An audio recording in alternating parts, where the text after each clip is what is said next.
गोलू और जादुई पतंग। एक छोटे से गांव में गोलू रहता था, जो गोल, मटोल और थोगा आलसी था। उसे सबसे ज्यादा खाना और सोना पसंद था। दादी मां कहती थी, गोलू बेटा, पढ़ाई भी कर लिया कर। गोलू बोलता, कल से पक्का पढ़ाई शुरू कर दूंगा, और फिर सो जाता।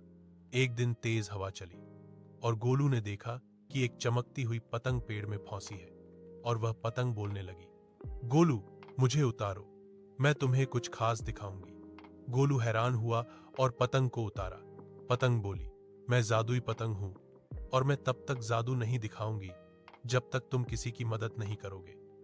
अगले दिन टीटू बंदर सबका खाना चुराने लगा और शरारत करने लगा। मीना ने कहा, गोलू, हमें टीटू को सबक सिखाना चाहिए। गोलू ने पतंग से मदद मांगी और कहा, दोस्ती बनाए। पतंग चमकी और टीटू के हाथ में एक केला आ गया। टीटू को अपनी गलती का एहसास हुआ और उसने माफी मांगी। कुछ दिन बाद दादी मां गिर गई और गोलू घबरा गया। पतंग बोली, गोलू, मुझे अब जाना होगा, लेकिन याद रखना, सच्ची मदद और प्यार ही सबसे बड़ा जादू है। पतंग हवा में उड़ गई और गोलू समझ गया कि असली जादू दूसरों की मदद करने में है। गोलू अब स्कूल में सबकी मदद करने लगा, किताबें बांटता, साफ सफाई करता और छोटे बच्चों को पढ़ाता।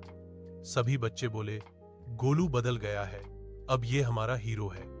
मीना ने कहा, लगता है पतंग का जादू अब भी तुम्हारे साथ है। और आसमान में एक चमकती पतंग धीरे धीरे गायब हो गई।